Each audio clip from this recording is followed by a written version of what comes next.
ini. Dan alhamdulillah ya, mungkin ini pelatihan yang berbeda dari biasanya karena kita melakukan pelatihan dengan melalui online secara daring gitu ya. Yang mungkin nanti juga akan sedikit ada pengaturan secara teknis yang tentu sangat berbeda apabila pelatihan ini dilakukan secara luring ataupun offline gitu.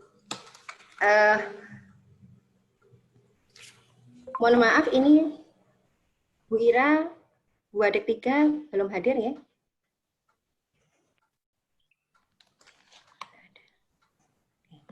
Ya, belum, nanti langsung ketua UKKS. Sebelumnya saya akan menyampaikan untuk susunan acara di pelatihan di pagi hari ini. Yang pertama adalah tadi diawali oleh sebelum acara, sebelum jam 8 kita sudah ada registrasi dan kemudian pengisian pretest. Kemudian di jam 8 sampai dengan jam 8.15 kita akan mengadakan pembukaan acara. Selanjutnya adalah laporan dari panitia. Kemudian pada pukul 8.15 akan ada pembukaan, sambutan pembukaan yang akan disampaikan oleh Ketua UKKS Unit Kajian Kesehatan Fakultas Kesehatan Masyarakat Universitas Airlangga oleh Prof. Dr. Sri Sumarmi SKM MSI. Kemudian berlanjut ke sesi inti acara ini yaitu pemaparan materi oleh pemateri Dr. Diah Indriani SSI MSI, dan kemudian selanjutnya adalah praktik yang akan dilakukan di kelas kecil. Nanti peserta akan ada pembagian kelas, karena hari ini ada sekitar 100 peserta yang mengikuti pelatihan, maka nanti peserta akan dibagi di kelas kecil pada pukul 9.30 sampai 10.30 dengan ada 3 pendamping, yaitu ada Bu Sida, kemudian ada Pak Arief, dan ada Bu Susi.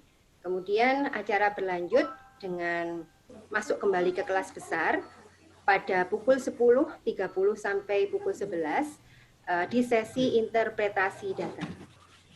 Dan di penghujung acara nanti jam 11 kita akan ada penutupan, yang sebelumnya ada beberapa informasi yang akan panitia sampaikan terkait kegiatan ini dan beberapa kegiatan di UKKS yang akan datang. Saya tidak akan memperpanjang waktu. Untuk acara yang pertama, saya akan memberikan kepada Ketua Panitia selaku pelaksana dari kegiatan ini. Tapi sebelumnya saya ingatkan kembali apabila ada yang menyampaikan di dalam forum ini untuk memute masing-masing peserta ya, supaya tidak terganggu dan background tidak mengganggu peserta atau yang ada di dalam room ini semua. Saya persilahkan kepada Ketua Panitia Ibu Mutmainah SKM MKes untuk menyampaikan terkait kegiatan ini. Saya persilahkan. Oke, Assalamualaikum warahmatullahi wabarakatuh. Ya, terima kasih. Mohon izin menyampaikan, jadi terkait dengan pelatihan RTR0 ini, peserta yang mendaftar sebenarnya lebih dari 100, namun mohon maaf, karena keterbatasan kuota, karena mempertimbangkan efektivitas pelatihan, supaya efektif dan terkait dengan proporsi pendamping, karena ada pendamping 3, Bu Zida, Pak Arief, dan Bu Susi. Jadi akhirnya diperoleh jumlah peserta yang bisa kami layani hanya 100. Insya Allah akan ada berikutnya. Jika mungkin teman-teman dari Bapak Ibu semua masih berminat, insya Allah ada pengumuman bulan berikutnya. Dan 100 peserta ini terdiri dari akademisi, jadi ada yang dosen, ada yang praktisi, jadi bekerja di dinas kesehatan, puskesmas, NGO, ada yang masih mahasiswa, pasca sarjana, S2 maupun S3, Kemudian terkait dengan sebaran wilayah, mulai dari Pulau Jawa ya. Pulau Jawa itu ada yang Jawa Timur, Jawa Tengah, ada yang Kendal, kemudian Probolinggo, bahkan sampai semua pulau di Indonesia, ada dari Sumatera, Sulawesi, Kalimantan, semua ada di peserta di sini. Dan ketika saya cek juga ada yang jauh juga ya dari Australia. Jadi peserta yang dari University of Wollongong, Australia. Nah, ini juga menjadi peserta di sini. Dan terima kasih banyak untuk para peserta, narasumber, pendamping, moderator, MC, semua panitia sudah bekerja sama, istilahnya menyelenggarakan pelatihan etik ini, dan mohon semua peserta untuk memperhatikan, karena sebenarnya waktunya di sini jam 8 sampai jam 11, namun pelaksanaannya sudah dilakukan dari kemarin, H-2, karena terkait dengan penginstalan, kemudian ada kendala dan lain-lain, jadi sudah ada di grup WA terkait dengan teknisnya, dan insya Allah ketika nanti di kelas kecil-kecil akan lebih intens untuk berdiskusi dan menanyakan teknis atau prakteknya terkait dengan pelatihan ini. Mungkin itu yang bisa saya sampaikan. Terima kasih banyak. Mohon maaf jika selama prosesnya ada yang kurang berkenan. Saya akhiri. Wassalamualaikum warahmatullahi wabarakatuh. Waalaikumsalam warahmatullahi wabarakatuh. Terima kasih Bu Muti telah menyampaikan tentang pelaksanaan kegiatan ini. Untuk selanjutnya akan disampaikan sambutan oleh Ketua UKKES Unit Kajian Kesehatan Fakultas Kesehatan Masyarakat Universitas Airlangga oleh Ibu Prof. Dr. Sri Sumarmi, SKM, MSI. Saya persilahkan. Terima kasih Ibu Yuli sebagai pembawa acara pagi hari ini. Assalamualaikum warahmatullahi wabarakatuh. Waalaikumsalam warahmatullahi wabarakatuh. Alhamdulillah, ini saya bisa bergabung dan ini mewakili Bu Dekan yang kebetulan pada hari ini fakultas sedang mengadakan acara pengambilan sumpah lulusan prodi S1 Kesehatan Masyarakat dan prodi S1 Gizi, sehingga seluruh pimpinan di fakultas ada di acara tersebut karena kebetulan waktunya sama, sehingga saya mewakili Bu Dekan untuk membuka acara ini. Dan sekaligus saya sebagai Ketua Unit Kajian Kesehatan Fakultas Kesehatan Masyarakat Universitas Airlangga mengucapkan terima kasih kepada seluruh panitia yang sudah bekerja dengan keras untuk menyiapkan acara ini. Dan acara ini sebagai kelanjutan dari kegiatan tanggal 6 Juni yang lalu, yaitu kuliah pakar tentang reproductive member, dan ini sebagai kelanjutannya mulai masuk pada kegiatan pelatihan teknis penghitungan. Kemarin pasti pada mulai masuk pada teknis penghitungan. Dan saya ingin menyapa seluruh peserta yang saat ini bisa bergabung dalam kegiatan pelatihan penghitungan reproductive number. Rupanya ini peserta dari berbagai daerah. Selamat datang dan selamat bergabung mengikuti acara pelatihan menghitung angka reproduktif ini. Nah, dari seluruh daerah di Indonesia, bahkan ada yang dari Australia, selamat bergabung. Dan semoga bisa mengikuti kegiatan ini dengan sebaik-baiknya. Dan teknik pelatihan daring ini kami rumuskan jadi bersama panitia tim unit kajian kesehatan ini bagaimana caranya agar pelatihan ini bisa berjalan efektif. Sehingga tadi sudah disampaikan oleh ketua panitia, kami merumuskan, memformulasikan satu teknik yang mudah-mudahan ini bisa diikuti dengan baik karena keterbatasan komunikasi. Tentu tidak seperti pelatihan yang bisa berkumpul secara fisik, kita bisa langsung responnya cepat dalam satu ruangan, tapi ini adalah ruangannya adalah ruangan maya. Tentu nanti mungkin ada beberapa kendala, ini nanti tentu kami mohon maaf, tapi kita ini adalah satu formulasi kegiatan atau teknik kegiatan pelatihan yang akan ini kita coba ya, dengan teknik seperti ini. Nanti di akhir kegiatan tentu kita evaluasi efektivitas dari metode ini. Nah, saya tidak akan berpanjang lebar untuk membuka acara ini, dan unit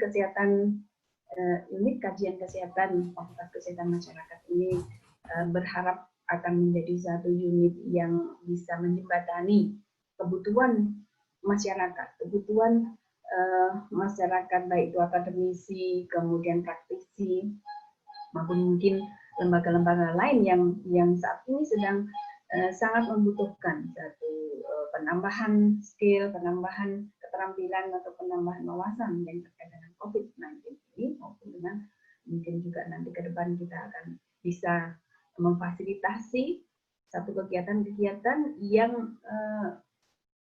UKKES itu akan menjadi satu center of transfer of knowledge, transfer of technology yang akan dari memenuhi kebutuhan masyarakat, ya, masyarakat akademisi, masyarakat praktisi, itu untuk hal-hal yang sangat penting untuk menunjang tugas-tugas yang menjadi tanggung jawab kita semua. Baiklah, dengan ini saya buka acara pelatihan menghitung reproductive number and not RT itu dengan acara dengan ucapan basmalah. Bismillahirrahmanirrahim. Dengan saya buka acara ini.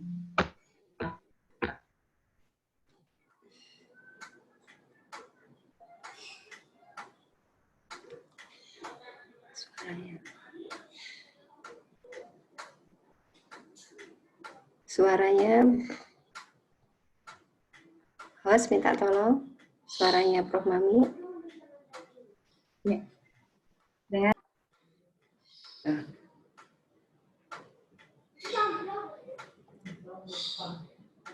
Prof, suaranya tidak terdengar. Oh iya. Dengan ini saya buka, saya ulangi ya, jadi karena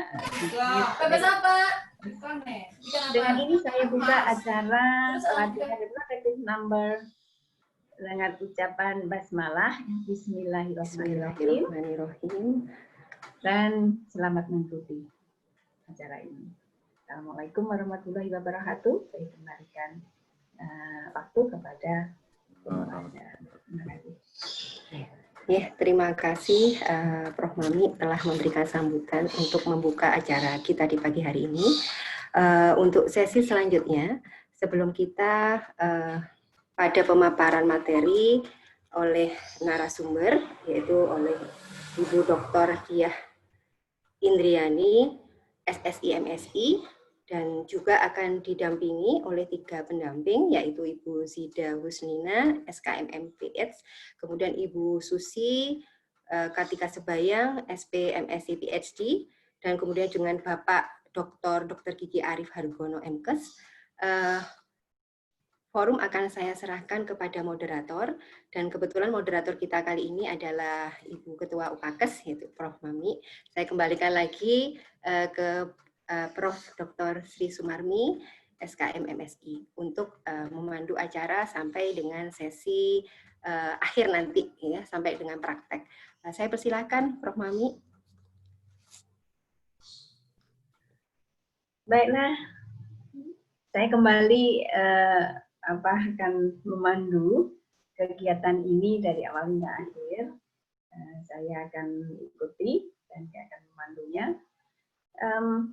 Baik, jadi saya tidak perlu mengulang salam lagi. Jadi acara ini akan disampaikan materi oleh jadi yang tunggal ya, artinya yang menyampaikan materinya Dr. Diah Indriani ST MSI. Ya. Beliau seorang statistician yang kebetulan juga memperkuat staf di Departemen Biostatistik dan Kependudukan di Fakultas Kesehatan Masyarakat Universitas Airlangga. Bagi teman-teman yang kemarin sudah mengikuti acara kuliah pakar, tentu sudah mengenal sosok beliau, dan beliau ini dari S1 Statistik dari Universitas Brawijaya, kemudian S2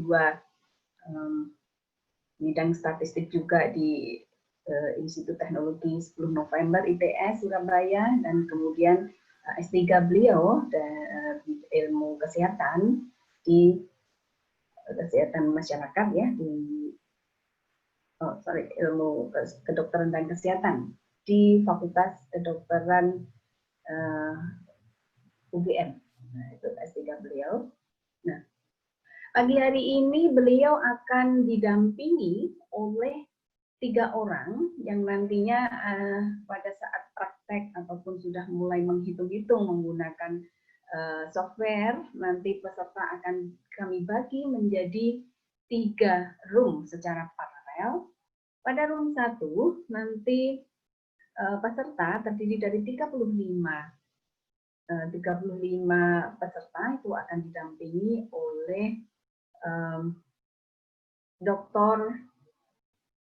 Arif Hargono, kemudian 35 peserta yang lain akan didampingi oleh Ibu Susi Kartikana Sembayang, PhD. Kemudian yang room berikutnya 35 peserta berikutnya di room 3 itu akan didampingi oleh Ibu Zida. Nanti ketiga room ini akan berjalan secara paralel. Nah, untuk menyingkat waktu, saya tidak akan berpanjang lebar. Maka pada saat ini kita masih di room besar, 100 peserta ini akan mendapatkan satu pemaparan materi terlebih dulu oleh Dr. Diah. Nah, setelah pemaparan ini selesai, demonstrasi oleh Ibu Diah selesai, barulah kemudian kita akan bagi peserta menjadi ke dalam 3 ruangan. Demikian nanti yang akan berjalan pelatihan ini, dan silakan Ibu Diah, Dr. Diah Indriani untuk menyampaikan materinya. Waktu dan tempat. Silakan. Baik, terima kasih Prof. Mami. Terima kasih atas waktu yang diberikan kepada kami, dan juga terima kasih kepada para peserta yang telah bergabung di pelatihan menghitung angka reproduction, angka reproduksi dengan data COVID-19 pada pagi hari ini. Saya mohon izin untuk share PPT, share PowerPoint.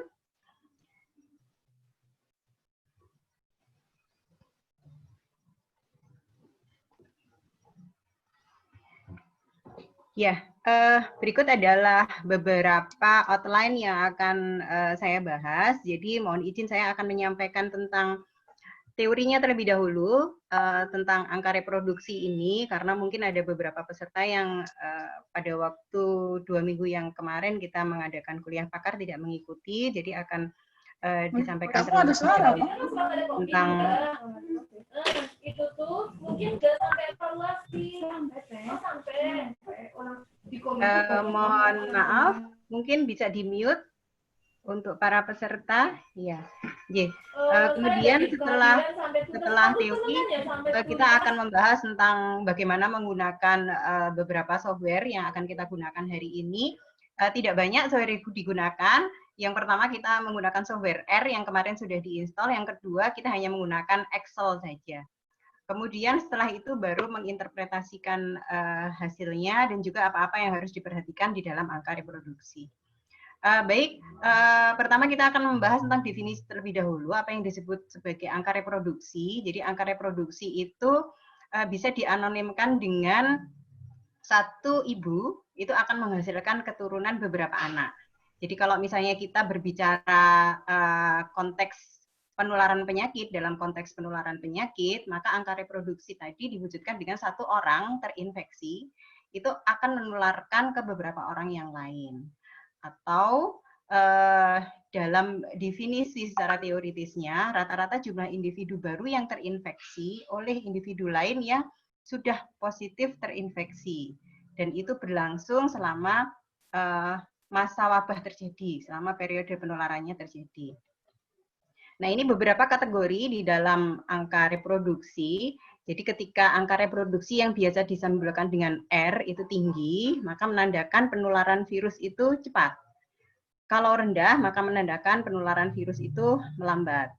Ketika angka reproduksi itu kurang dari 1, maka itu mengindikasikan jumlah kasus baru turun. Kalau sama dengan 1, maka mengindikasikan jumlah kasus baru tetap atau stabil. Jika lebih dari 1, maka mengindikasikan jumlah kasus baru meningkat. Nah, ini sedikit ilustrasi ketika R itu stabil atau R sama dengan 1. Jadi satu orang terinfeksi, ini saya gambarkan dengan merah artinya dia terinfeksi, itu akan menularkan ke satu orang yang lain. Dan bisa jadi yang bersangkutan ini akan sembuh, gitu, atau bisa jadi beliau akan meninggal, gitu, yang bersangkutan akan meninggal. Dan ada kemungkinan akan menularkan ke satu orang yang lain, satu orang yang lain, dan seterusnya. Jadi jumlah kasus baru akan stabil pada setiap periode waktunya. Bagaimana ketika angka ini kurang dari 1, misalnya 0,25, jadi satu orang positif ini akan menularkan dikalikan seperempatnya, jadi akan berkurang seperempatnya. Kemudian akan menularkan ke berkurang lagi seperempatnya. Akan menularkan lagi ke berkurang seperempatnya dan akhirnya habis.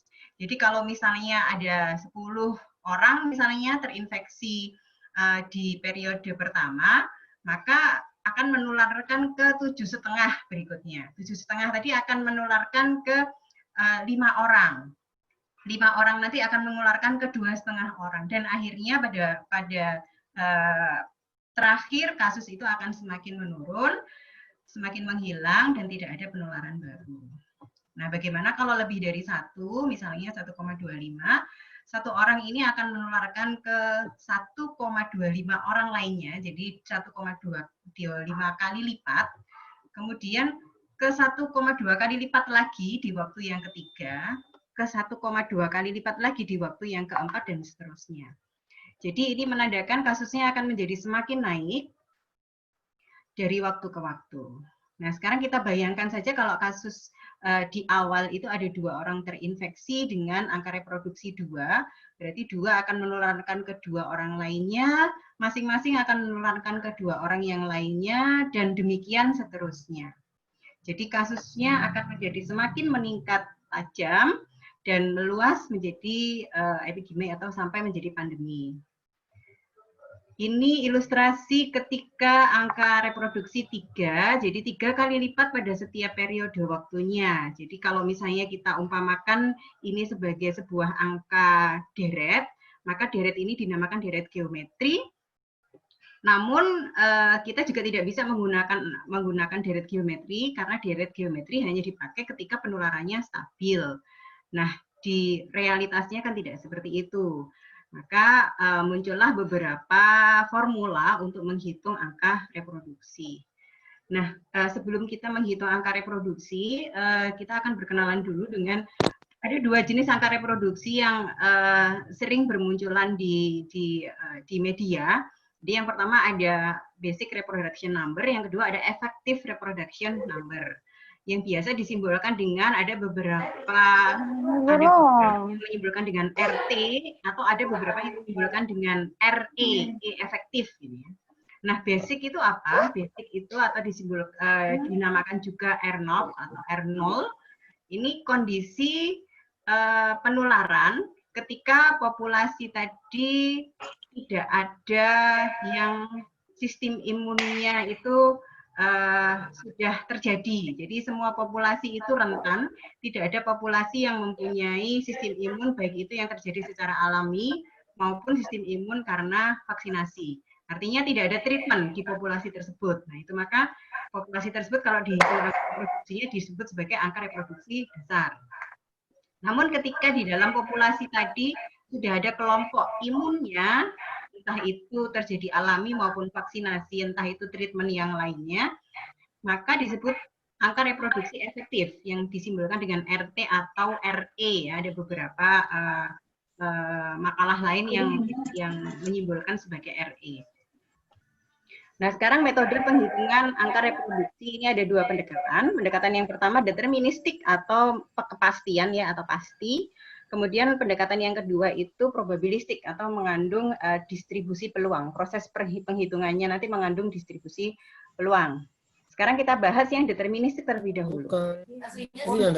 Pendekatan deterministik ini ada beberapa langkah yang perlu kita perhatikan. Jadi yang pertama, yang pertama kita harus menyusun terlebih dahulu alur penularan penyakitnya. Kemudian dari alur penularan penyakit ini akan kita gunakan untuk menyusun model. Modelnya ini yang disebut sebagai model persamaan diferensial. Ya, karena ini deterministik, jadi pendekatannya matematis. Ya. Kemudian dari persamaan diferensial tadi itu akan dicari titik seimbang. Titik seimbang itu artinya antara populasi infeksi menjadi populasi yang recovery, itu titik seimbangnya itu pada batasan yang bagaimana, pada titik yang bagaimana, pada titik yang sebesar berapa. Nah, itu yang disebut sebagai titik equilibrium, disease free. Kemudian setelah itu, titik tersebut digunakan untuk menyusun matrik, namanya matrix next generation.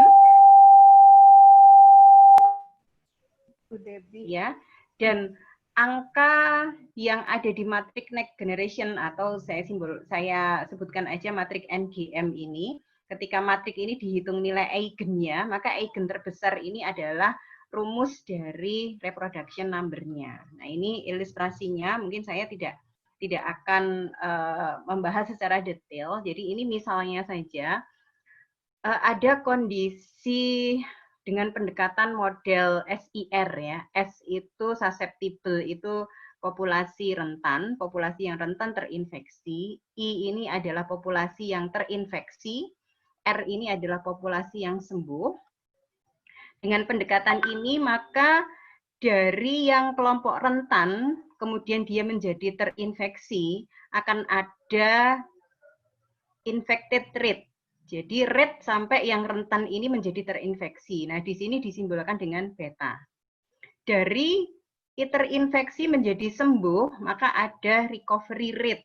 Nah, di sini disimbolkan dengan gamma. Jadi ada dua parameter yang ada di sini. Ya, ada dua parameter yang ada di sini. Maaf. Nah, dua parameter ini asalnya dari jumlah S, jumlah I, dan jumlah R tadi ya, karena pendekatannya pendekatan pemodelan dengan SIR standar. Kenapa ini dinamakan standar? Standar karena di dalam model ini belum mengikutkan adanya angka kelahiran dan juga angka kematian. Jadi kelompok rentan ini menafikan adanya penambahan karena angka kelahiran dan pengurangan karena adanya angka kematian. Nah, dari model ini, dari alur kematian ini, alur penularan ini dari kelompok rentan, terinfeksi dan sembuh ini dibuatlah sebuah model diferensial. Jadi DS ini artinya kelompok rentan, S itu kelompok rentan, beta IS itu beta tadi kan infected rate, S itu jumlah populasi rentan, I itu jumlah populasi terinfeksi, jadi BIS, beta IS itu maksudnya itu, dibagi N adalah jumlah populasinya semuanya. Kemudian kalau di sini ada DI itu infected ini, kelompok terinfeksi. Beta IS ini yang masuk ke kelompok terinfeksi kan dengan infected rate ini, beta IS. Kemudian dikurangi gamma I. Gamma itu tadi kan recovery rate, kali I-nya di sini adalah jumlah dari kelompok infeksi, dikurangi gamma I. Jadi yang masuk ini dikurangi yang keluar. Kemudian yang DR berarti hanya tinggal yang masuk saja. Jadi yang masuk saja berarti gamma I. Dari persamaan diferensial ini kemudian disusun matrik NGM-nya tadi, next generation-nya tadi, kemudian dari matrik next generation-nya tadi dihitung eigen terbesar. Nah, eigen terbesarnya itu akhirnya memunculkan rumus untuk menghitung angka reproduksi yaitu beta per gamma. Di mana beta adalah infected rate, gamma ini adalah recovery rate. Jadi ini langkah untuk menyusun rumusnya gitu ya. Nah, sekarang bagaimana kalau model penularannya itu mengikutkan angka kelahiran dan angka kematian. Jadi ini ada angka kematian yang disimbolkan dengan mu dan juga angka kelahiran. Jadi karena penambahan maka panahnya masuk yang disimbolkan dengan delta. Nah, dengan alur penularan ini karena ada tambahan parameter baru yaitu delta dan mu tadi, maka model persamaan diferensialnya juga akan berubah. Jadi S ini, DS-nya ini karena ada delta, maka di sini ada tambahan delta. Kemudian karena ada mu, maka di sini dikurangi mu gitu. Karena keluar maka dikurangi mu kali jumlah populasi rentan. Nah, demikian juga yang DI itu karena ada mu, maka di sini akan dikurangi dengan mu kali populasi infected, populasi terinfeksi. Nah, karena dari kotaknya I ini ada yang keluar, gamma I, maka di sini ada gamma I. Nah, demikian juga untuk yang DR. DR ini ada yang masuk, ini gamma I, dan juga ada yang keluar mu, maka di sini gamma I dikurangi mu R. Nah, dengan cara yang sama, dibentuk matriks next generation-nya, kemudian dicari eigennya, akhirnya muncullah rumus ini. Jadi rumus ini ketika mengikutkan angka kematian dan angka kelahiran. Kemudian jika ada penularan dalam bentuk yang lain, kelompok rentan, kemudian kelompok rentan tadi terinfeksi namun belum menularkan, jadi dia masih pada masa inkubasinya tapi belum menularkan, kemudian baru masuk ke kelompok terinfeksi yang bisa menularkan, baru kelompok menuju ke kelompok sembuh. Nah, jadi berbeda lagi alur sistem penularannya. Maka dengan alur sistem penularan ini akan terbentuk persamaan diferensial yang baru lagi dengan cara yang sama. Persamaan diferensial ini nanti akan dibuat matrik generation juga, dicari eigennya juga, dan muncullah persamaan untuk menghitung angka reproduksi seperti ini. Nah, sekarang bagaimana dengan model yang ada populasi karir? Jadi ada dari kelompok yang terinfeksi tadi, dia ada kelompok kariernya dan ada kelompok recovery-nya. Jadi kalau misalnya ini adalah contoh untuk yang saya ambilkan dari jurnal yang ditulis oleh Edward 2017, ini yang bersangkutan menggunakan kasus malaria.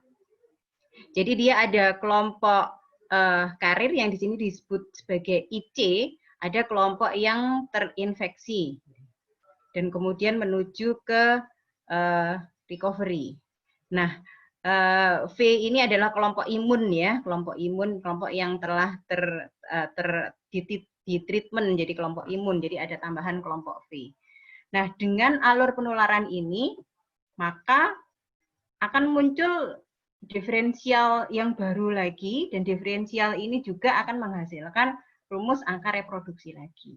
Nah, dari beberapa contoh ini, maka semua jenis penularan penyakit itu bisa dihitung angka reproduksinya menggunakan rumus tertentu, dan rumus tadi sangat tergantung dengan alur penularan si penyakit tadi. Nah, ini adalah pendekatan deterministik. Nah, kemudian oleh Wallinga itu ada pendekatan deterministik lain lagi dengan pendekatan model SIR dengan rumus yang lain. Jadi di sini ada attack rate. Attack rate itu persentase populasi terinfeksi.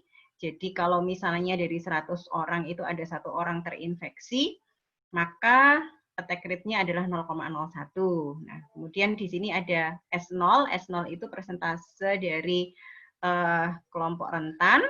Jadi kalau misalnya dalam 1.000 penduduk itu kelompok rentannya ada 80%, ya berarti S0-nya ini 0,8 misalnya seperti itu. Nah, ini confidence intervalnya.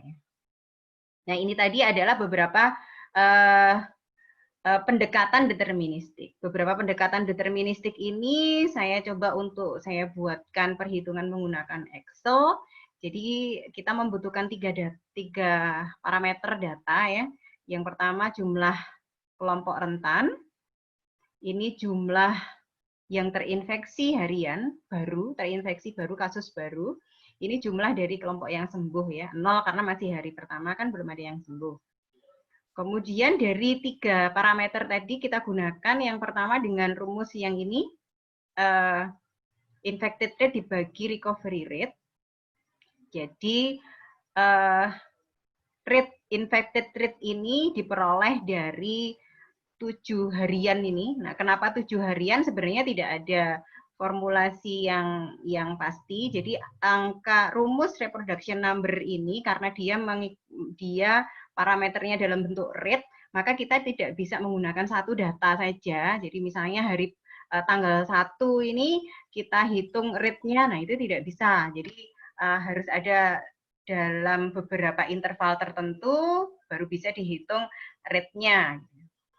Rate dari 7 hari. Nah, rate dari 7 hari tadi menghasilkan infected rate dan recovery rate sekian, dan ini angka reproduction number-nya. Nah, untuk yang metode kedua yang menggunakan rumusnya Wallinga tadi, 2 parameter juga, attack rate dan proporsi dari susceptible di populasi susceptible di populasi yang sedang kita hitung. Jadi di sini ada S0-nya, di sini penghitungan S0-nya. Nah, dari penghitungan S0 ini menghasilkan angka reproduction number ini.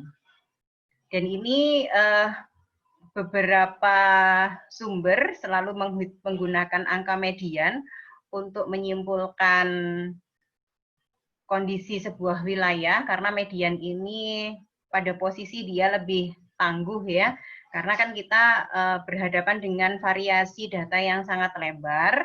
Jadi maksud saya variasi data yang sangat lebar itu kalau kita hari pertama ada kasus positif 5 misalnya, nanti tiba-tiba besok meningkat menjadi 50 gitu ya, variasi datanya sangat lebar, maka akan lebih baik kalau kita menggunakan median, karena median itu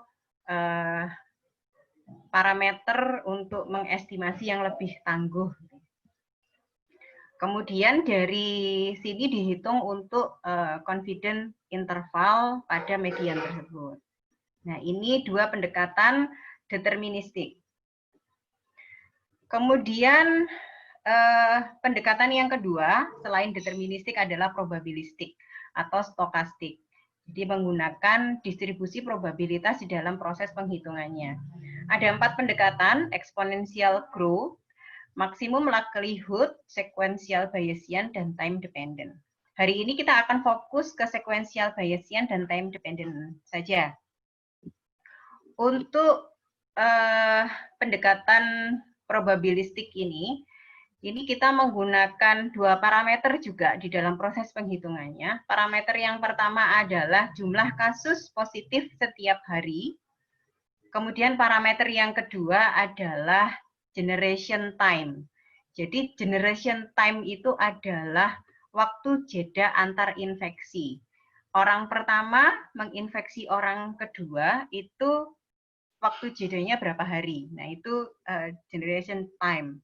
Misalnya pada tanggal 1, orang pertama pada tanggal kedua itu 5 orang pada tanggal 1, pada tanggal 2 ada 9 orang. 5 orang menjadi 9 orang terinfeksi ini, waktu penularannya itu jedanya berapa lama. Nah, itu yang disebut sebagai generation time. Yang bisa kita dapatkan data tersebut kalau kita mempunyai data tracing pada setiap kasus. Nah, data tracing dan jumlah kasus positif harian ini tadi akan kita gunakan untuk mengestimasi dengan dua pendekatan, Bayesian dan time dependent. Kita bahas terlebih dahulu yang Bayesian. Inti dari Bayesian, proses mengestimasi nilai R ini itu berdasarkan nilai R distribusi awal atau kondisi awal, atau di sini disebut sebagai kondisi prior, kondisi awal. Jadi misalnya corona ini, bentuk virus corona ini identik dengan wabah yang lain yang sebelum-sebelumnya itu yang apa? Misalnya SARS misalnya. Nah, pada waktu itu angka-angka yang didapatkan, data-data yang didapatkan di pandemi yang sebelumnya, itu maka bisa kita gunakan pendekatan untuk mengestimasi kondisi yang sekarang. Nah, kondisi yang sebelumnya itu yang disebut sebagai prior. Jadi, mensyarati untuk menghitung yang sekarang. Jadi, digunakan untuk mengestimasi kondisi yang sekarang. Atau kondisi yang sekarang ini disebut sebagai kondisi posterior. Nah, dalam proses penghitungannya, itu nanti kita akan membutuhkan generation time juga. Atau di dalam metode yang lain, atau peneliti yang lain, generation time itu dinamakan juga serial interval time. Seperti yang kemarin kita sudah banyak berdiskusi pada waktu proses install, itu kan Bapak Ibu menginstal ada yang menggunakan R0 package dan EpiEstim package. Nah, di dalam R0 package itu istilah yang digunakan adalah generation time, yang di package EpiEstim itu istilah yang digunakan adalah serial interval time. Tapi maksudnya sama saja. Waktu jeda antar penularan, mulai dari waktu pertama sampai ke sekian yang sedang kita amati. Nah, ini inti dari metode Bayesian. Metode Bayesian nanti kita akan berlatih untuk menghitungnya menggunakan Excel. Jadi EpiEstimnya tadi ada peneliti yang men-share Excel yang sudah dibuat, dipublish di internet. Kita bisa menggunakan itu untuk pelatihan hari ini. Bentuknya kurang lebih seperti ini. Data yang digunakan adalah kasus positif harian, kasus positif baru harian, atau kami lebih menyarankan untuk menggunakan data pada tanggal onsetnya. Kemudian yang kedua, parameter yang digunakan adalah serial interval. Nah, serial interval ini seringkali kita tidak mendapatkan datanya. Data jeda antar infeksi itu seringkali kita tidak mendapatkan datanya. Maka di dalam metode ini, serial interval ini bisa kita estimasikan, jadi bisa kita generate. Makanya di sini disebut sebagai kondisi ketidakpastian gitu ya. Jadi karena kita mengestimasikan angka serial interval. Nah, estimasi ketidakpastian dari serial interval ini itu ada dua kondisi. Yang pertama kondisi yang kita perhitungkan, jadi dihitung dengan lebih pasti. Yang kedua itu yang tidak dihitung dengan lebih pasti, lebih detail. Nah, ketika kondisi dihitung dengan lebih detail, itu nanti pendekatannya itu mengestimasinya dengan distribusi gamma untuk mengestimasi serial interval tadi. Nanti kita akan memasukkan beberapa angka mulai dari rata-rata dari distribusi gamma tadi berapa, standar deviasinya berapa, nilai minimumnya berapa, nilai maksimumnya berapa. Kemudian setelah memasukkan data-data tersebut,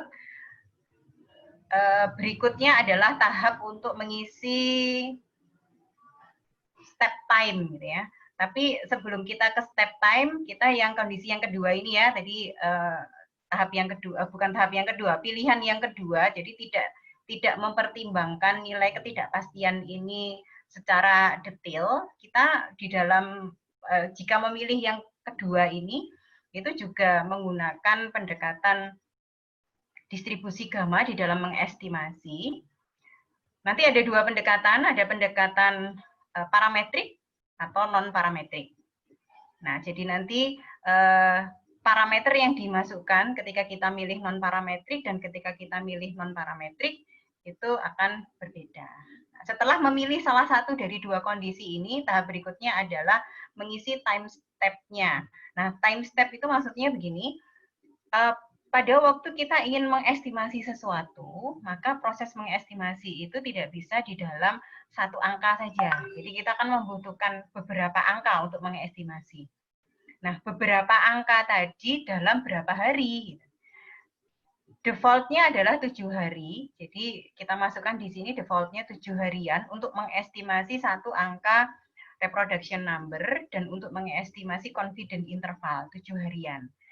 Jadi logikanya kalau kita menghitung standar deviasi dengan satu data, itu kan tidak bisa satu data dihitung standar deviasinya. Tapi kalau kita ada 7 data, maka bisa kita menghitung rata-ratanya, kita bisa menghitung standar deviasinya gitu. Jadi kita harus memasukkan time step di sini. Karena untuk mengestimasi pasti butuh lebih dari satu data. Kemudian setelah memasukkan time step-nya, kita masukkan parameter dari distribusi prior. Nah, tadi kan Bayesian tadi ada distribusi prior ya. Parameter di distribusi prior dimasukkan, baru nanti akan ada button R untuk menjalankan aplikasi tersebut. Nah, kira-kira bentukannya seperti ini. Ini button R-nya di sini. Ini jumlah data kita, misalnya ada 106 satuan waktu data. Ini jumlah kasus positif yang kita sarankan dengan menggunakan tanggal onset saja. Kemudian ini tadi yang ketidakpastian diperhitungkan secara lebih detail atau tidak. Misalnya kita tidak mempunyai data yang sangat detail karena kondisi saat ini di lapangan akan cukup sulit kalau kita mendapatkan data yang lebih detail. Jadi ini bisa kita isi no. Kalau kita isi yes, maka yang akan dimasukkan adalah kolom yang ini.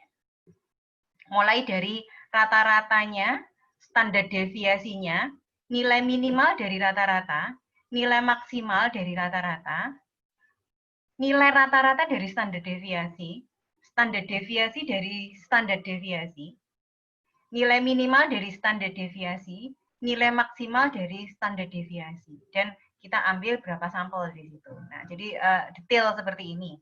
Jadi karena kita mempunyai keterbatasan data, nah, dianjurkan mengisi yang no ya. Jadi kalau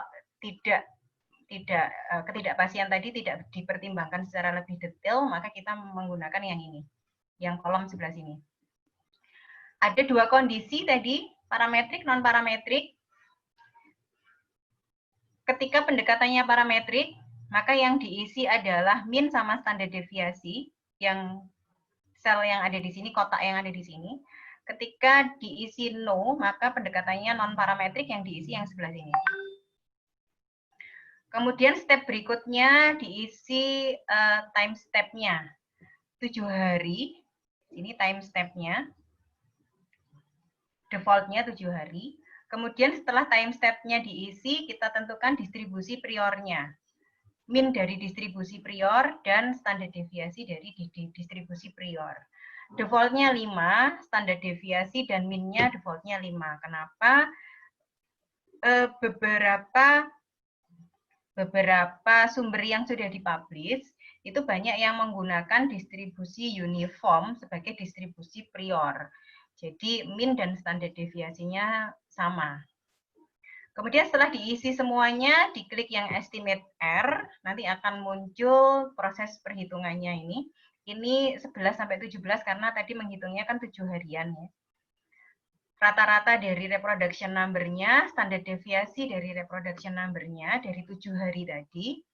Kemudian ini nilai kuantilnya. Ada kuantil mulai dari 2,5%, ini 5%, 25%, dan seterusnya.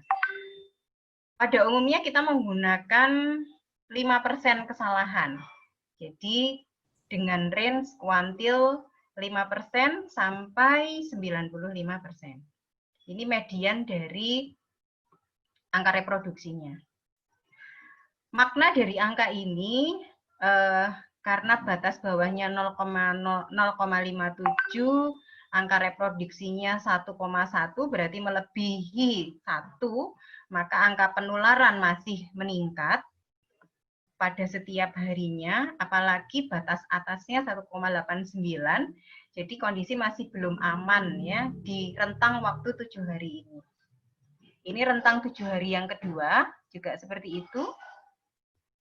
Secara garis besar, dari rentang waktu dan nilai median ini, mungkin yang di bawah 0 ini pada waktu 25 sampai 31, 0,99 untuk angka reproduksinya.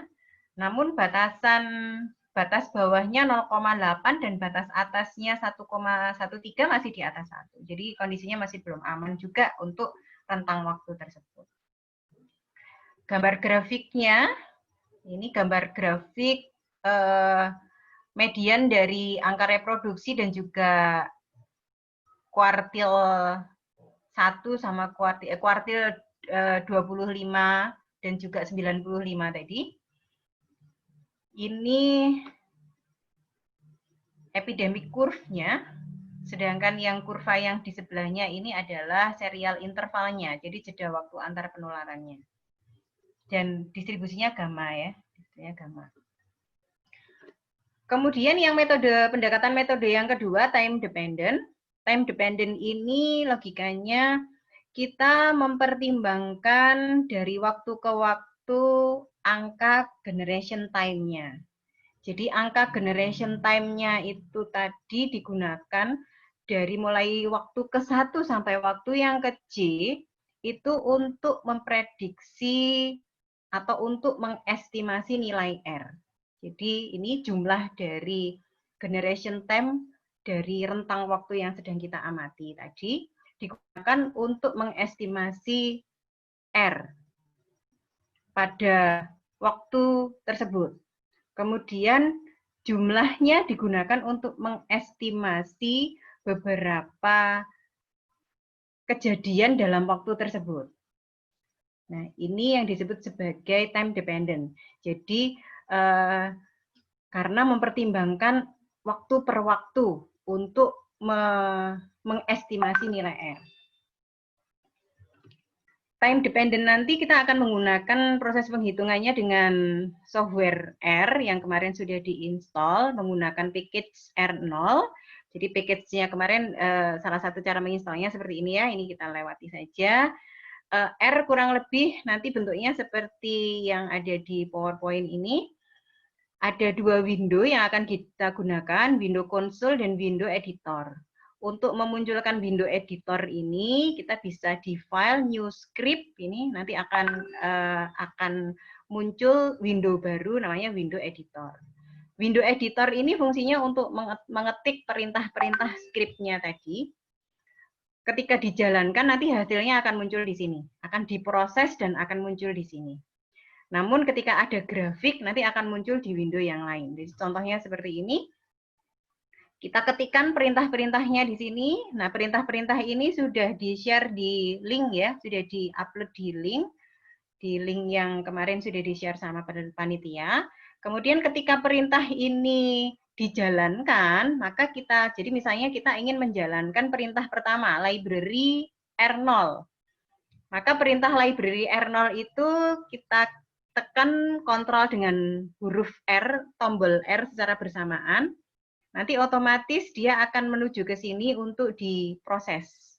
Muncul di sini library R0. Kemudian misalnya saya menggunakan data contoh yang ada di package R0, jadi data pandemi flu tahun 1918. Jadi yang baris kedua ini kita ambil datanya. Kalau mau dijalankan kontrol dan tombol R dipencet secara bersamaan, nanti otomatis akan lari ke sini. Nah, ini data Jermani 1918. Nah, nanti baris yang ketiga juga begitu. Baris yang ketiga itu kita kontrol R, nanti akan masuk ke sini. Dan seterusnya. Nah, ini hasilnya kurang lebih seperti ini.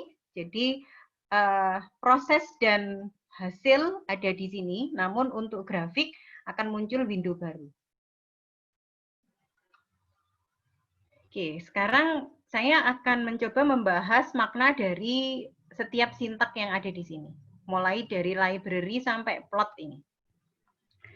Library R0 ini berarti perintah untuk mengaktifkan package R0. Jadi kemarin kita sudah menginstall package tersebut. Package tersebut sudah ada di dalam R. Kemudian kita aktifkan karena kita mau menggunakan, maka perintahnya kita ketik library R0. Kemudian data Jermani 1918 ini itu perintah untuk mengambil data given dari package R0. MGT generation time ini artinya MGT ini hasilnya, jadi variabel hasil yang nantinya akan diisi ketika generation time sampai kurung terakhir ini dijalankan. Jadi generation time sampai kurung terakhir ini adalah sintak baku, jadi tidak boleh diubah-ubah kata-katanya. Generation titik time, kurang titik juga nanti tidak akan jalan perintahnya. Generation titik time dalam kurung gamma, kenapa gamma? Karena kita mengenerate dengan berdistribusi gamma dengan min 3 dan standar deviasi 1,5. Jadi waktu antar penularannya 3 hari dengan distribusi 1,5.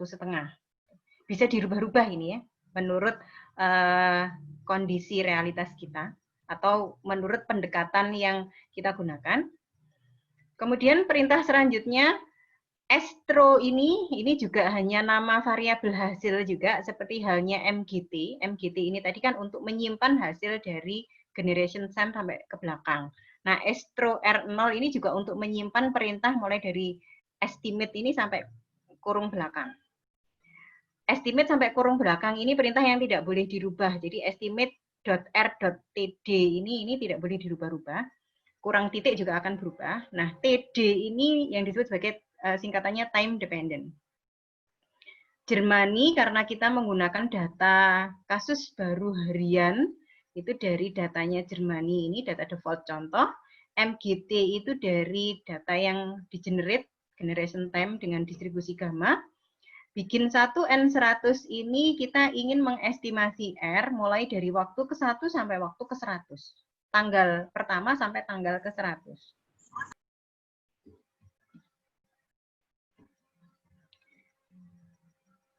Kemudian berikutnya SEST R0 dalam kurung R ini untuk mengeluarkan hasil penghitungan R-nya, angka reproduksinya. Sedangkan SR0 confident interval ini untuk mengeluarkan nilai confident intervalnya, sedangkan plot ESTR0 ini untuk mengeluarkan grafiknya. Nah, kenapa kita menggunakan pendekatan distribusi gamma untuk generation time-nya? Nah, ini saya ambil beberapa contoh grafik dengan angka berbeda-beda untuk min dan standar deviasinya. K ini minnya, theta ini standar deviasinya. Jadi kalau tadi saya menggunakan 3 dan 1,5, jadi kurang lebih bentuknya seperti kurva yang angka kuning ini. Kurva yang angka kuning.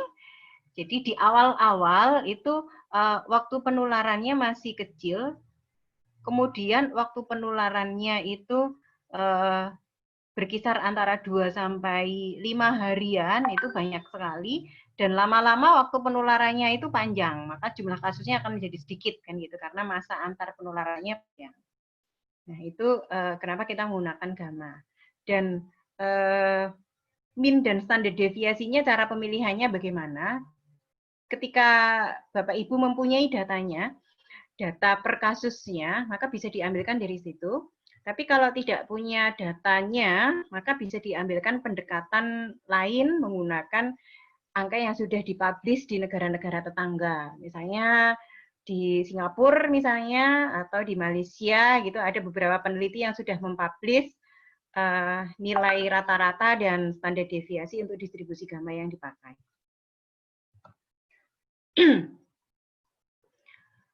Ini menghitung data, jadi kita menggunakan data kita sendiri, kita hitung dengan software R. Bagaimana caranya? Kalau tadi kan kita menggunakan Jermani tadi ya, flu pandemi 1918, kita sekarang menggunakan data kita sendiri. Tahap yang pertama itu kita siapkan datanya terlebih dahulu. Menyiapkan datanya itu dengan Excel saja. Kita hanya butuh data jumlah kasus baru. Ini ya, jumlah kasus baru. Data itu saja. Untuk setiap hari. Kita menyarankan menggunakan tanggal onset ya. Kemudian setelah di-entry di Excel, disimpan dalam bentuk CSV. Ini ya, bisa dipilih salah satu lah. Ini mungkin kita pilih yang CSV yang paling atas sendiri, atau salah satu dari dua ini juga boleh. Pokoknya formatnya diubah menjadi CSV, kemudian klik Save. Berarti kita sudah selesai untuk membuat data, menyimpan data dalam bentuk format CSV. Nah, data tersebut akan kita gunakan untuk menghitung R dengan software R. Nah, setelah data CSV tadi kita buat, sebaiknya dibuat working directory. Jadi seperti ini saya membuat folder R0, jadi semua hasil pekerjaan nanti akan tersimpannya di folder ini, data dan semua hasil pekerjaan nanti akan tersimpan di sini. Ini untuk memudahkan saja untuk memanggil. Jadi supaya Bapak Ibu tidak mencari-cari tadi disimpannya di mana. Kemudian setelah membuat working directory tadi untuk memudahkan mencari atau untuk memudahkan nanti mengetik di script di R editor tadi, maka kita klik saja di sini, diklik kanan, kemudian di copy. Nah, ini untuk memudahkan saja nanti supaya misalnya Bapak Ibu working directory-nya ini step-nya panjang, di data nanti akan ada pelatihan tanggal 26 Juni, nanti dalamnya ada R0 baru data. Ini panjang kan? Jaga-jaga supaya tidak salah untuk mengcopy. Nah, disarankan seperti ini ya. Jadi klik kanan, copy, kemudian nanti bisa di-paste di script-nya. Nah, ini script-nya, nah ini paste di sini. Tadi folder working directory-nya bisa di-paste di sini. Setelah library, set WD, ini men-setting working directory pada folder ini. Nah, ini supaya tidak salah tadi dengan cara yang seperti tadi. Kemudian setelah itu kita akan mengambil kasusnya dengan cara read CSV. Jadi kita membaca data dalam bentuk file CSV di mana? Nah, di folder working directory ini dengan nama data latihan.csv. Data CSV, read CSV ini nanti akan disimpan dengan nama kasus. Kasus ini boleh diganti dengan nama yang lain ya. Kemudian data latihan ini juga boleh diganti dengan nama yang lain. Yang tidak boleh diganti adalah read CSV ini. Nah, setelah datanya dipanggil, berikutnya kita menghitung atau ingin menampilkan data di konsol window tadi, R console window, maka diketik saja kasus, nanti datanya akan tampil di situ. Langkah berikutnya kita akan menghitung waktu generasi, jadi generation time berdistribusi gamma. Disimpan di waktu. Ini nama waktu ini boleh diganti-ganti. Berdistribusi gamma dengan min 2, standar deviasi 0,5. Ini saya ambil dari salah satu artikel publish di negara tetangga kita, Singapura. Jadi dia menggunakan min-nya 2, standar deviasinya 0,5. Kemudian proses menghitung estimasi R0 dengan time dependent. Nah, kalau tadi Jermani 1918, kalau ini kita menggunakan kasus sendiri. Jadi menggunakan data sendiri. Data tadi disimpan dalam bentuk nama kasus. Di kolom yang kedua, tadi kan kolom yang pertama tadi kan tanggal, kolom yang kedua baru jumlah kasus harian, maka di sini dalam kurung pagar, koma 2, itu artinya kolom kedua. Kemudian waktu di sini adalah variabel generation time ini. bikin 1 sampai ke 70 artinya saya akan mengestimasi R dengan data waktu pertama sampai waktu ke 70. Kemudian plot R hitung untuk mengeluarkan grafiknya. Ya, ini untuk mengeluarkan R-nya dan untuk mengeluarkan nilai confidence intervalnya. Nah, ini saya menggunakan R Studio. Bisa menggunakan R biasa, bisa menggunakan R Studio. Kalau menggunakan R Studio, ruang konsolnya atau kotak konsolnya ada di sini. Kotak editornya ada di sini. Nah, di dalam R Studio, kotak yang ada di sini ini semua histori hasil dari yang sudah kita lakukan nanti akan muncul di sini.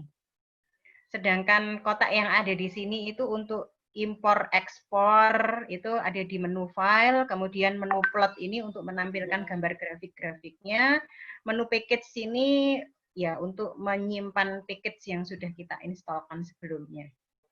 Dan untuk kita aktifkan supaya siap dipakai. Caranya sama, jadi library ini kalau misalnya mau dijalankan, kursornya diarahkan di baris pertama, kemudian klik run. Nanti akan otomatis muncul di sini hasilnya. Yang baris kedua dan seterusnya juga kalau misalnya mau dijalankan, di klik run. Atau kalau mau dijalankan secara bersama-sama, ini tinggal di bold semuanya, mulai dari perintah pertama sampai perintah ke-9, di blok, kemudian di run secara bersama-sama. Nanti hasilnya akan terproses secara bersama-sama. Ya, jadi menggunakan R biasa juga boleh, menggunakan R Studio juga boleh. Yang berbeda hanya masalah penampilannya saja. Nah, ini contoh hasilnya. Jadi gambar grafiknya akan muncul di sini. Untuk hasil-hasilnya juga akan muncul di window konsol.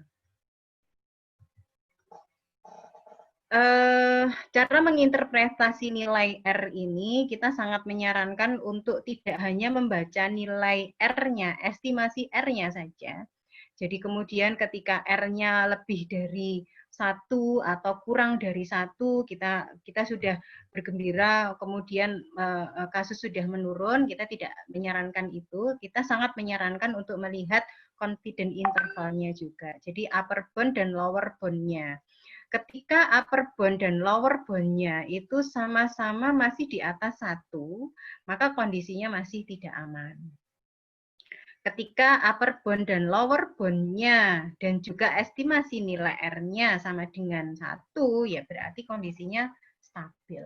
Yang aman itu ketika upper bound, lower bound kurang dari 1.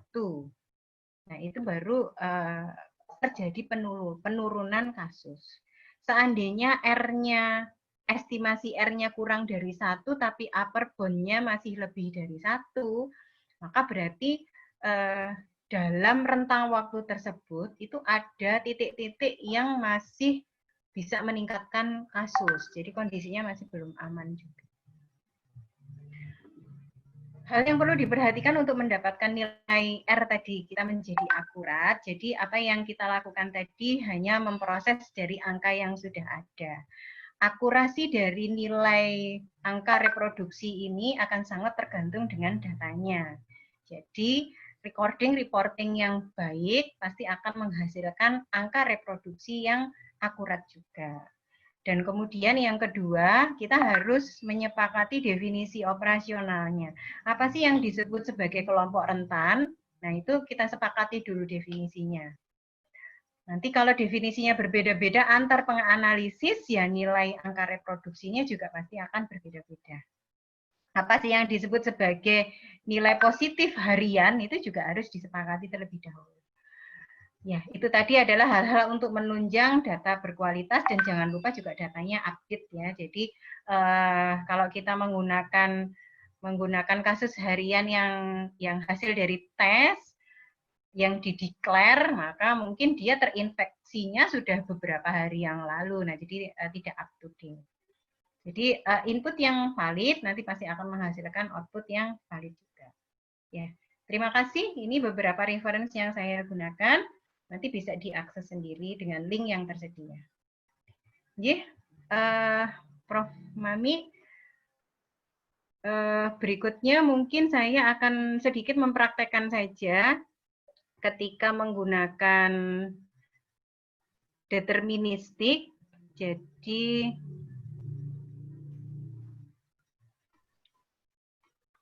ini yang menggunakan deterministik,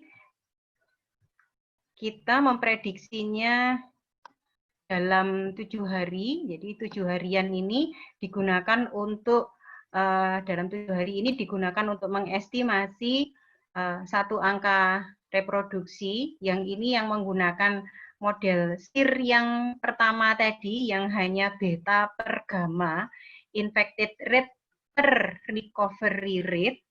Nah, sedangkan yang di sebelah ini kita memprediksi dengan menggunakan rumus yang attack rate tadi.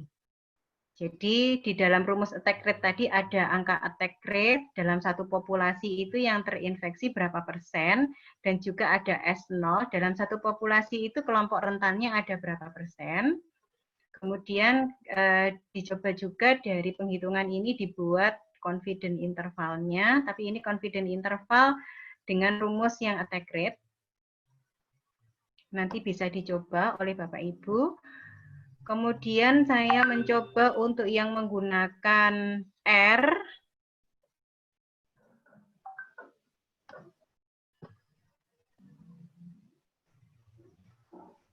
Jadi ini kalau misalnya dijalankan, tinggal kursornya diarahkan ke sini, kemudian klik run. Kemudian klik run lagi, ini setting working directory.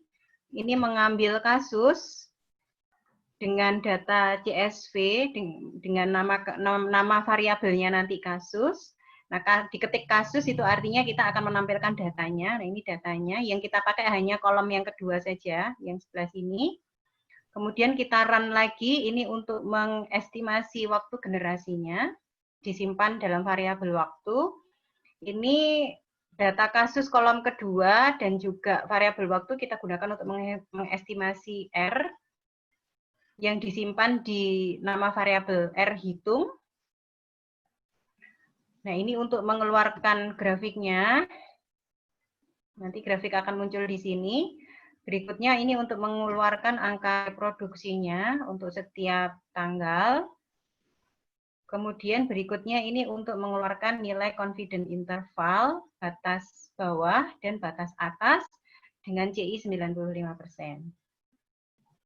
Nah, ini yang menggunakan aplikasi R, sedangkan yang menggunakan EpiEstim, Excel EpiEstim, Bapak Ibu kemarin juga sudah mendownload. Bentuknya seperti ini. Saya langsung, ini informasi saja ya, seperti tadi yang sudah kita bahas. Yang kita pakai ada di sheet data. Misalnya kita entrykan di sini sudah jumlah kasus harian sebanyak 106 waktu. Kemudian kita pilih yang no ya. Jadi karena kita mempunyai data terbatas, kita pilih yang no, ketidakpastian dihitung dengan data yang kita miliki saja. Kita menggunakan pendekatan parametrik karena penularannya itu tidak saklek 1 hari, 2 hari begitu ya. Mungkin bisa jadi ada 1,5 hari sudah ada kasus baru gitu ya, atau mungkin nggak sampai 1 hari sudah ada kasus baru, jadi lebih ke continue. Maka saya pilih yang parametrik, jadi yes. Dengan misalnya min-nya 2,0, standar deviasi 0,5 misalnya, diisikan. Kemudian saya pakai default saja, jadi step time-nya 7 harian, 1 minggu. Dengan distribusi priornya, distribusi prior ini kalau misalnya Bapak Ibu mempunyai datanya, diisi saja min sama standar deviasi berdasarkan prior kondisi-kondisi yang wabah yang sudah pernah ada. Tapi kalau tidak, disarankan menggunakan uniform, distribusi uniform. Karena distribusi uniform itu sifatnya stabil, jadi dia tidak mempengaruhi atau mempengaruhi posteriornya akan minimal. Ini kalau kita tidak mempunyai datanya. Kemudian setelah diisi semua, baru kita klik yang estimate R. Nah, ini proses running. Hasil dari angka-angka tadi, mulai dari rata-rata angka reproduksi sampai kuantil-kuantil, ini ada di sheet output 2, karena output 1 ini isinya serial interval, mungkin kita tidak membutuhkan data itu. Kemudian gambar grafiknya ada di sheet figure. Ini epidemic curve-nya.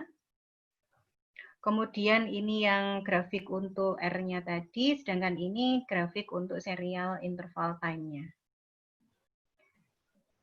Ya, baik. Itu adalah beberapa pendekatan yang setelah ini kita akan bahas masing-masing secara detail dan Bapak Ibu bisa praktek sendiri. Ya, terima kasih Prof. Mami. Waktu saya kembalikan ke Prof. Mami.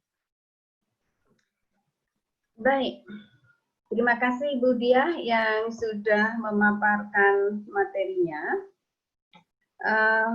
Kita hitungkan dengan Excel, kemudian ada dua metode yang dipakai, ada yang dengan SIR yang hanya rumus paling sederhana, infected rate dibagi recovery rate, kemudian yang satunya dengan rumus yang attack rate dan persentase kelompok rentan, itu menghasilkan hasil yang berbeda. Nah, ada yang tanya kenapa seperti itu.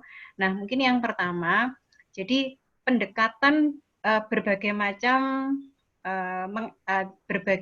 cara mengestimasi reproduction number ini itu menggunakan indikator yang berbeda-beda. Jadi ketika menghitung infected rate, menghitung recovery rate, menghitung attack rate, menghitung persen susceptible atau menghitung persentase kelompok rentan, itu pendekatannya berbeda. Karena pendekatannya berbeda, maka semakin banyak indikator yang dipakai di dalam rumus tersebut, maka estimasi R-nya juga akan semakin menjadi lebih akurat. Jadi tergantung dengan pendekatan yang dipakai ya, jumlah indikator dari pendekatan yang dipakai. Kemudian juga yang kedua tergantung dengan akurasi datanya. Semakin data yang digunakan itu akurat, konsisten misalnya ya. Jadi kalau misalnya jumlah infected-nya itu besar, maka harusnya kelompok rentan kan juga besar. Nah, artinya data tersebut konsisten. Ada datanya akurat. Ada juga data yang mungkin di lapangan yang infected-nya besar, tapi jumlah yang populasi susceptible-nya kecil. Nah, seperti itu mungkin akan sangat mempengaruhi hasil penghitungan R-nya. Jadi ada dua. Kemudian kalau metodenya berbeda-beda dan hasilnya menghasilkan estimasi R yang berbeda-beda, maka metode mana yang dipakai? Secara garis besar kan kita punya dua metode, ada yang deterministik dan probabilistik. Jadi kalau deterministik itu di berbagai referensi yang sudah dipublish, deterministik itu lebih dipakai untuk satu rentang wabah. Jadi misalnya wabah SARS kemarin sudah selesai, wabah itu sudah berlalu. Nah, dari periode wabah tersebut kemudian dihitung berapa sebenarnya angka reproduksinya. Nah, itu menggunakan pendekatan deterministik lebih baik karena semua indikator dalam satu rentang wabah tadi, jadi mulai mungkin infected rate, recovery rate, atau mungkin di situ nanti ada exposure, ada mungkin asimptomatik, berapa persen yang asimptomatik, gitu kan banyak indikator, banyak parameter yang mungkin terjadi dalam satu rentang wabah. Nah itu banyak indikator tadi bisa digunakan untuk mengenerate rumus tertentu, gitu ya. Dengan cara yang tadi sudah kita diskusikan. Jadi itu lebih baik dipakai kalau dalam satu rentang wabah. Tapi kalau misalnya Bapak Ibu ingin mengestimasi R harian, real time R, itu lebih baik menggunakan pendekatan yang probabilistik. Karena pendekatan yang probabilistik kita menggunakan generation time, jadi mengenerate waktu antar penularan per kontak. Nah, karena ada data itu yang digunakan, maka kita bisa mengestimasi R-nya harian atau lebih real time. Nah, itu mungkin tentang pemakaian metode mana yang lebih sesuai. Kemudian yang kedua, tadi sempat diskusikan juga tentang definisi dari setiap indikator. Misalnya kelompok rentan. Manakah yang disebut sebagai kelompok rentan? Karena definisi tadi juga akan sangat mempengaruhi estimasi R-nya. Kelompok rentan, misalnya Bapak Ibu sepakat kelompok rentan adalah ODP ditambah OTG ditambah PDP. Misalnya itu disepakati, ya monggo silahkan.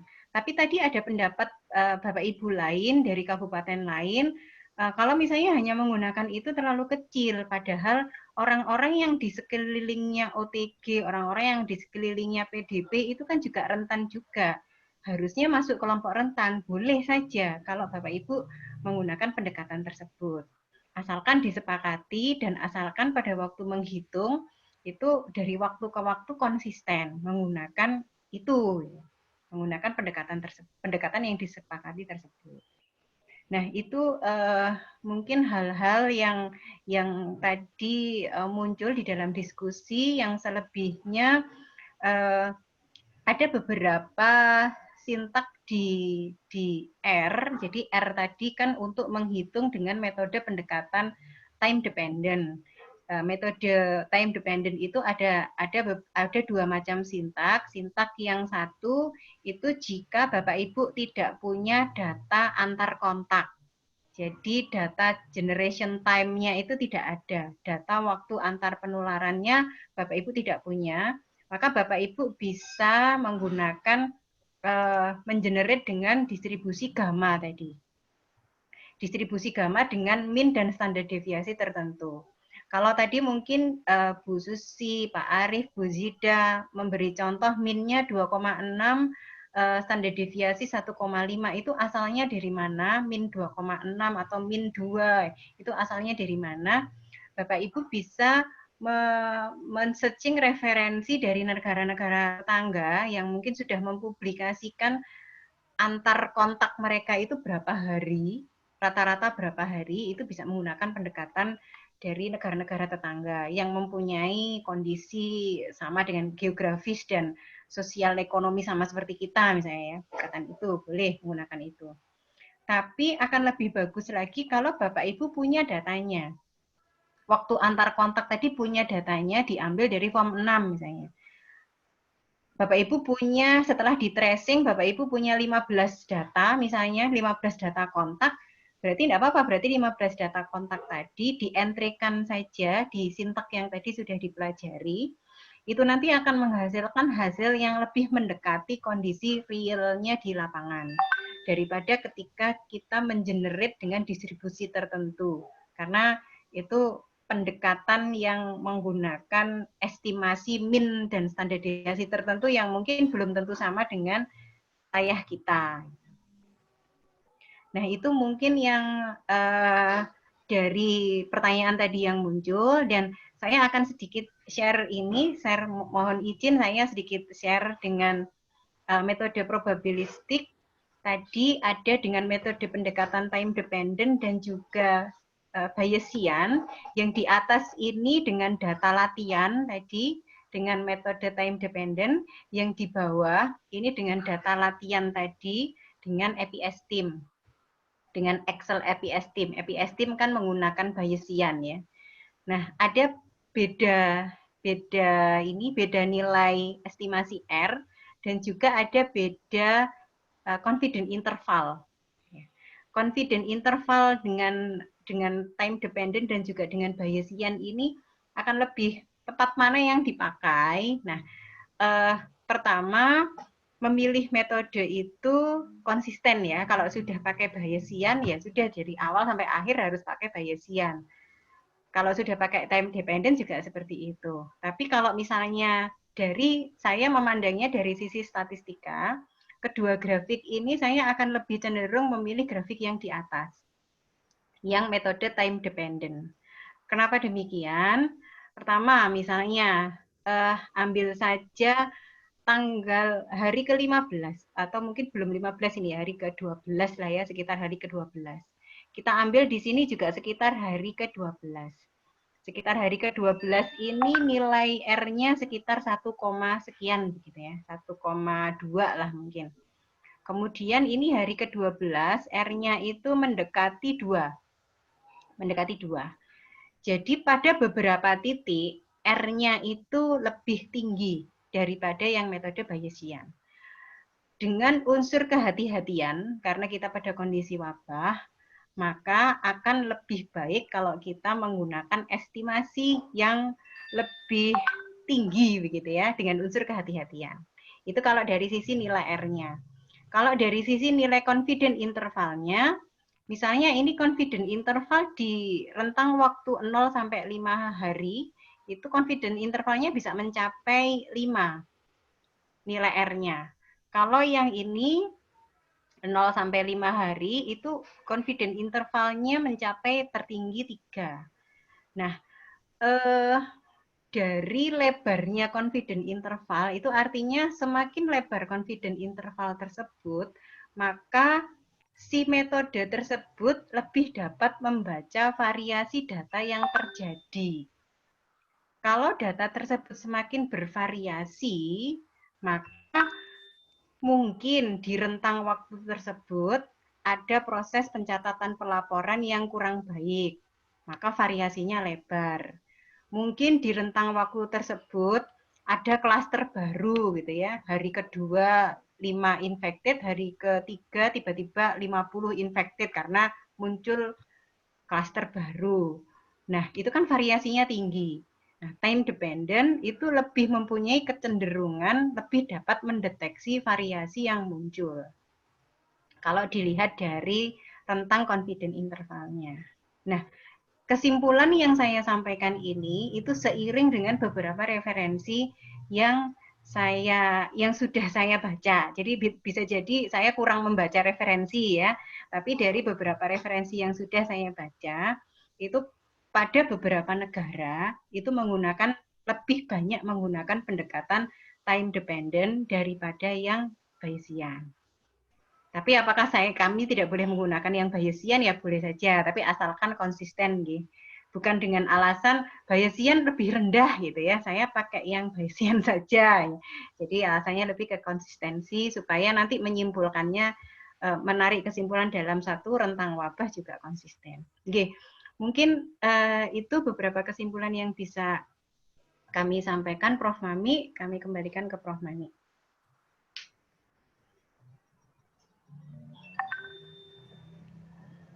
Baiklah, apakah masih ini ada pertanyaan mungkin dalam diskusi ini? Kami berikan kesempatan 3 penanya ya. 3 pertanyaan mungkin. Ya, kami persilakan audiens, para peserta, tapi kami pilih 3 pertanyaan saja ya. Kita raise yang mau bertanya silakan raise hand. Tadi ada pertanyaan ini sebetulnya Bu Dian, di EPS Excel itu kan ada aim posterior CV, itu apa? Belum tadi sempat ini. Oke, silakan Bu Susi, itu menyampaikan apa yang dari peserta tadi mungkin. Silakan. Baik Prof. Mami, Bu Susi. Jadi CV itu kurva kan. Kalau time step-nya kurva 0,3, maka penghitungan di dalam menghitung R-nya itu karena kan kita memakai data kontinu, parametrik kontinu, jadi dihitung pada rentang 0,3 harian. Makanya kan grafiknya menjadi lebih halus begitulah ya, karena rentangnya kecil. Kalau Bapak Ibu ingin memperkecil rentangnya juga tidak apa-apa, misalnya 0,2 atau memperbesar rentangnya juga tidak apa-apa, tapi semakin rentang tersebut semakin diperbesar, maka semakin kasar karena apa istilahnya ya? Kalau menghitungnya itu per 0,3 harian dan per 1 harian atau per 2 harian itu kan akan lebih kasar yang per 2 harian daripada per 0,3 harian. Nah, itu saja pertimbangannya. Mungkin sebaiknya pakai default saja 0,3 ya, yang sudah tersedia di Excel-nya EPSD. Bu, ini ada Pak Yudi Wibowo yang mau bertanya, Bu Mami. Ya, terima kasih moderator. Mohon bertanya ke pembicara atau yang lain. Jadi dari deterministik sama yang probabilistik, itu yang mana yang paling bagus ya untuk menjadi pertimbangan penentu kebijakan untuk mengambil keputusan penyusunan PSBB dan lain-lain. Terima kasih, Bu. Silakan Bu Dia. Terima kasih Prof. Mami, Pak Yudi. Probabilistik itu pendekatannya untuk mengestimasi R harian real time, Pak. Kalau yang deterministik itu pendekatannya untuk menghitung dalam satu serial wabah.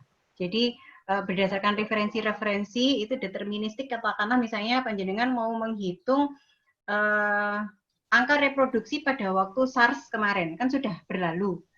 Nah, itu dalam satu serial masa penularan tersebut dihitung, misalnya pada waktu itu 1 tahun misalnya begitu ya, 1 tahun.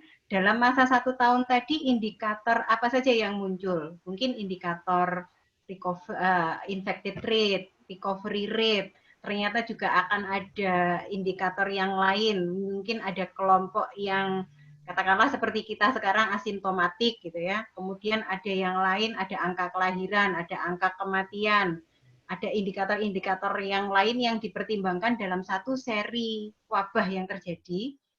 Itu akan lebih baik menggunakan yang deterministik. Karena pendekatan deterministik tadi menyusun rumus baru berdasarkan alur yang sudah terjadi. Jadi alurnya SARS mungkin akan berbeda karena dengan yang COVID ini mungkin ya, COVID lebih banyak indikator yang akan sangat berpengaruh. Mungkin begitu. Misalnya di COVID ini, COVID sudah selesai, nanti akan ada indikator persentase jumlah populasi yang taat protokol kesehatan. Misalnya itu dimasukkan di dalam indikator yang akan dibuat rumusnya juga bisa aja. Jadi itu treatment yang dimasukkan diberikan oleh pemerintah setempat itu dijadikan salah satu indikator untuk menghitung reproduction number juga bisa. Tapi itu baru bisa dihitung kalau satu seri sudah selesai. Satu serial waktu sudah selesai. Nah, untuk yang probabilistik lebih ke harian, lebih ke real time. Karena di probabilistik kita menggunakan ada generation time. Generation time waktu antar penularan, waktu antar kontak itu menularkan. Nah, itu jadinya lebih lebih pendek untuk bisa mengestimasi angka R. Mungkin itu Pak Yudi. Jadi kalau misalnya Bapak sekarang ya mungkin sekarang ini saatnya lebih ke probabilistik. Nanti kalau COVID-nya udah selesai baru mungkin akan lebih baik kalau kita pakai deterministik. Ya, terima kasih Bu. Mungkin perlu ada lagi semacam ini kalau nanti sudah serial SARS COVID ini selesai, karena pasti ada rumus-rumus baru itu Bu. Terima kasih. Tanya Bu. Tanya Bu. Ya, silakan. Dari siapa? Ya, dari Kupang, Ibu. Dari Tin. Assalamualaikum warahmatullahi wabarakatuh. Bu Dia, kami ingin menanyakan dari perhitungan dua model ini, apakah sudah dihitung yang menggunakan EPSTIM itu angka R? Angka R-nya tuh kira-kira selisihnya jauh nggak dengan yang menggunakan R363 dengan menggunakan EPSTIM. Kalau kami mencoba, karena sekarang gini, Bapak Ibu sekalian, kita membutuhkan dengan cepat, karena banyak kabupaten, banyak provinsi yang belum bisa menghitung untuk mendapatkan angka RT, untuk mendapatkan angka reproduction efektifnya. Padahal itu menjadi pegangan untuk kita bisa berdiskusi untuk kondisi suatu wilayah. Kalau bisa, mana sih yang paling efektif kita pakai ini? Apakah yang kita pakai metode yang EPSTIM boleh misalnya, ataukah kita tetap dengan yang R karena lebih akurat misalnya gitu? Ya, demikian pertanyaan saya. Terima kasih. Ya, baik Ibu dari Kupang. Silakan Bu Dia untuk menjelaskan. Baik, terima kasih Prof. Mami dan Bu Kristina.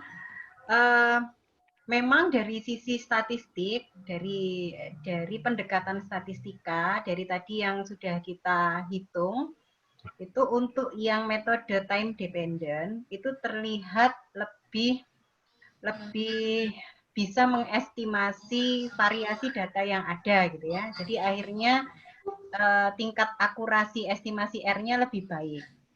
Tapi mungkin kita juga perlu mempertimbangkan visibility di lapangan gitu ya. Karena mungkin R itu lebih susah digunakan daripada EPSTIM yang Excel gitu ya, daripada EPSTIM yang Excel. Jadi kalau pertimbangannya pertimbangan dari dua sisi yang berbeda, kalau dari sisi statistikanya apakah jaraknya terlalu lebar sekali juga tidak. Tadi seperti saya sampaikan grafiknya tadi yang menggunakan Word tadi yang baru saja saya share, itu kan jeda waktunya itu agak sama, Bu. Jadi misalnya saya share kembali nggih, mohon izin. Jadi ini jeda waktunya agak sama. Jeda waktunya agak sama, misalnya ini waktu sekitar waktu ke 35 apa-apa ya, ini sudah mendekati angka 1. Nah, ini di sini juga begitu, waktu yang ke 30-an, ini 30 di sini, 35-an di sini, ini juga sudah mendekati angka 1, atau mungkin angka satunya kalau di sini 40. Jadi durasinya agak sama lah, durasinya agak sama. Kemudian ya tingginya ini juga agak sama tingginya. Memang lebih untuk kehati-hatian lebih baik yang time dependent sih. Tapi durasi per interval waktunya itu sama. Jadi misalnya Ibu pemerintah setempat ingin memutuskan PSBB akan dibuka lagi pada hari ke-60 misalnya begitu, karena hari ke-60 dan seterusnya ini CI-nya sudah di bawahnya 1. Ini juga hampir sama keputusan kalau menggunakan Bayesian di bawahnya 1. Ini hampir sama.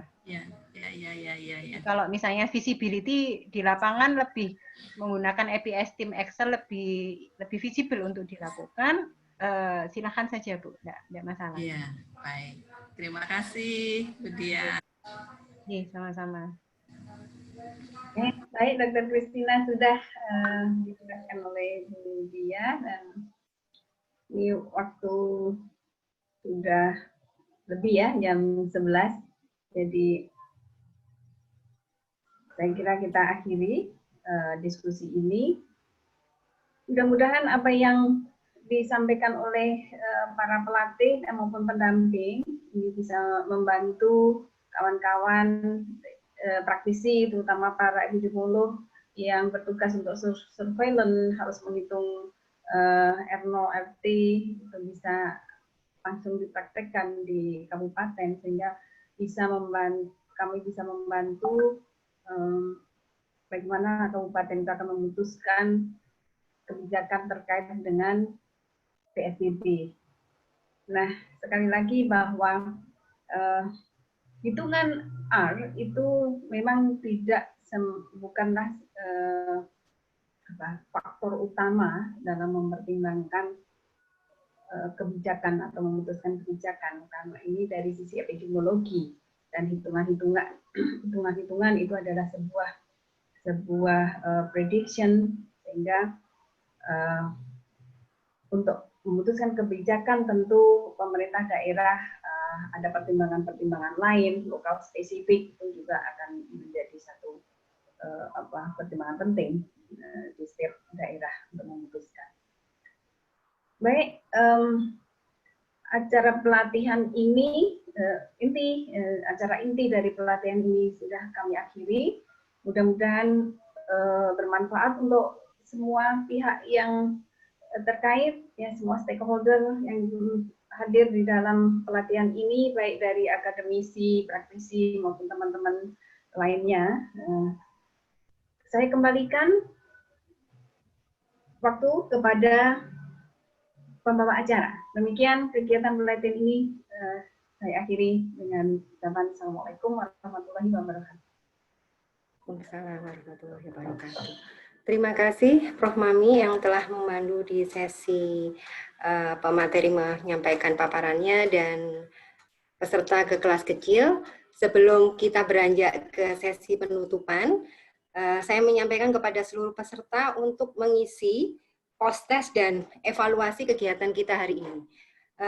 Saya ingatkan karena nanti untuk pengisian nama di dalam post-test akan dipakai untuk sertifikat, mohon penulisan namanya dibetulkan sesuai atau disesuaikan dengan apa yang ingin ditulis dengan nama di dalam sertifikat. Jadi tolong yang sesuai begitu ya, apa yang diinginkan di dalam sertifikat untuk penulisan namanya. Semua untuk bisa mengisi di link yang sudah di-share baik di WA Group ataupun di chat di dalam Zoom meeting kita hari ini. Dan kita beranjak ke sesi terakhir ya. Ya saya yakin pasti semakin setelah mengakhiri di pelatihan hari ini masih ingin untuk lebih banyak lagi ya apa yang bisa didiskusikan dan diperdalam lagi terkait dengan penghitungan R0 dan RT. Untuk sesi selanjutnya sudah hadir di sini Ibu Adek 3, Ibu Ira Nurmala SKM MPS PSD yang akan menutup kita acara pelatihan kita hari ini. Saya persilahkan Bu Ira. Baik, terima kasih Bu Yuli. Alhamdulillahirrahmanirrahim. Sudah selesai ya caranya, tapi kayaknya ini masih banyak yang minta lagi nih. Baik, Assalamualaikum warahmatullahi wabarakatuh. Oke, terima kasih Bapak dan Ibu sekalian yang sudah berkenan begitu ya untuk mengikuti acara sampai akhir. Bahkan ini ketika saya membaca chat di sebelah, ini kayaknya masih akan banyak demand ini. Prof. Mami sebagai Ketua UKAKES, luar biasa. Saya ucapkan apresiasi yang sebesar-besarnya bagi tim UKAKES. Jadi Bapak Ibu, kami di Fakultas Kesehatan Masyarakat, saya mewakili dekanat, sangat berterima kasih atas partisipasi Bapak Ibu sekalian, sangat mengapresiasi salah satu unit kami yang luar biasa, yaitu unit kajian kesehatan, yang diketuai oleh Prof. Mami dan timnya sangat luar biasa. Ini juga kami membuka kesempatan jika ada ide-ide atau saran-saran dari Bapak Ibu sekalian yang terkait dengan pelatihan yang diinginkan, expert yang mungkin dibutuhkan, itu juga kami membuka peluang tersebut. Jadi silakan nanti disampaikan saja di form yang telah di-share oleh Bu Yuli, itu ada form post-test, ada form evaluasi, atau mungkin nanti bisa menghubungi Prof. Mami sendiri untuk kegiatan-kegiatan setelah ini, jika ada expertise yang mungkin bahkan justru saya harus ini ya, merelakan Budiah waktunya untuk dijadikan sebagai narasumber berbagai macam instansi ini kayaknya. Ini luar biasa ini, antusiasme dari para peserta. Jadi kami dari Fakultas Kesehatan Masyarakat berterima kasih kepada UKAKES yang telah menyelenggarakan, Bapak Ibu yang telah mengikuti sampai akhir. Seperti yang disampaikan tadi, mudah-mudahan nanti ini menjadi kolaborasi kita ke depan, tidak hanya berhenti di webinar satu ini, tapi nanti yang webinar seri-seri berikutnya, bahkan mungkin kita bisa kolaborasi di penelitian, di Pengmas, serta kemudian di teaching, gitu ya. Itu harapan kami dari Fakultas Kesehatan Masyarakat. Ini saya juga mewakili Bu Dekan, tadi mohon izin waktu tidak bisa membuka karena ada pengambilan sumpah di FKM. Dan sekarang saya mohon izin untuk menutup atas nama Fakultas Kesehatan Masyarakat dengan ucapan Alhamdulillahirabbil alamin. Terima kasih, itu dari kami. Saya kembalikan ke MC. Monggo Bu Yuli. Terima kasih Bu Ira sudah berkenan untuk menutup pelatihan kita hari ini yang diselenggarakan oleh UKKES, Unit Kajian Kesehatan Fakultas Kesehatan Masyarakat Universitas Airlangga. Dan sebelumnya saya pribadi sebagai mewakili panitia, mohon maaf karena acara hari ini bergeser bertambah waktunya dari waktu yang sudah kita rencanakan sebelumnya, karena memang banyak pertanyaan di kelas kecil yang tadi kita lakukan. Saya ingatkan kembali untuk mengisi link evaluasi dan post-test yang kami sediakan untuk semua peserta untuk segera mengisi hari ini, gitu ya. Jadi kami menunggu untuk segera mengisi di dalam link tersebut dan mengakhiri di penghujung acara hari ini. Kami sedikit menyampaikan informasi, gitu ya, untuk kegiatan-kegiatan yang selanjutnya akan kami laksanakan oleh UKKES.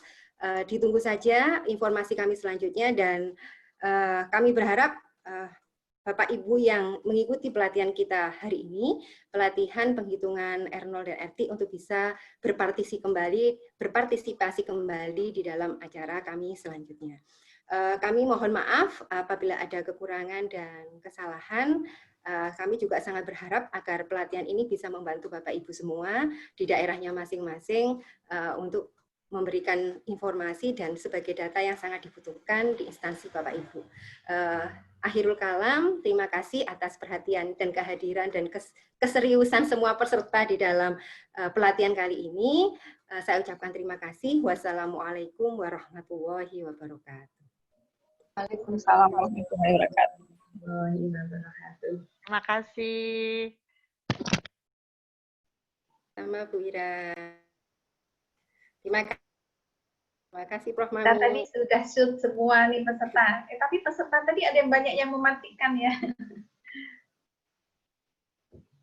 Mau di-shoot ulang lagi, Bu? Biar ya, apakah bisa semuanya di-on kan? On kan videonya supaya kita bisa semuanya, nanti bisa ada tampilan bagaimana. Halo semua nih yang saya lihat di dalam screen pertama ini ada Ibu Dewi Mustika, Pak Tyson, Pak Frans, kemudian Pak Tutut, ada Pak Catur Diantiawan, Pak Gus Salim. Pak Gus Salim bisa di-on-kan videonya supaya tampak. Oh, maaf, ini saya ada, ini tolong di-handle Bu Juli, ini saya ada call. Bentar.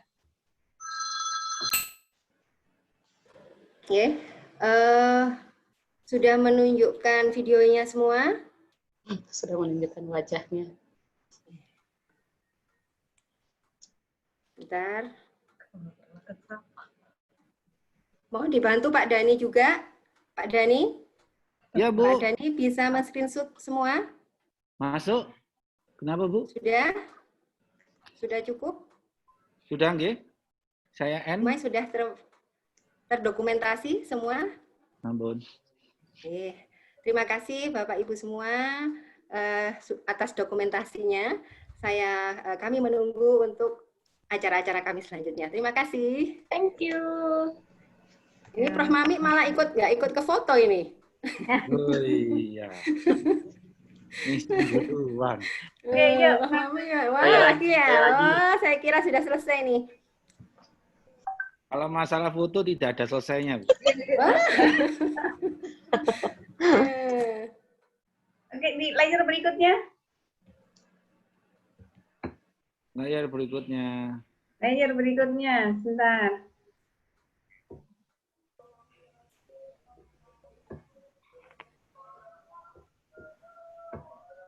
Sudah?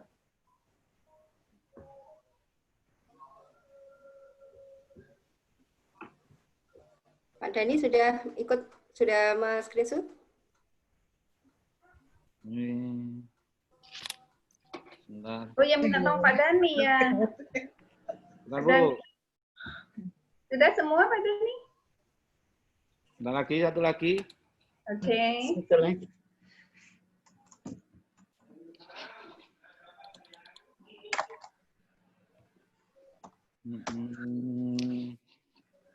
Terakhir 1, 2, 3. Oke, terima kasih. Ya, terima kasih Pak Dobi. Terima kasih semuanya. Terima kasih semuanya. Ya, terima kasih semuanya Pak Indra. Terima kasih. Saya tutup nggih, end meeting. Ya, Pak Dini. Terima kasih. Selamat siang. Terima kasih Pak Dani. Terima kasih.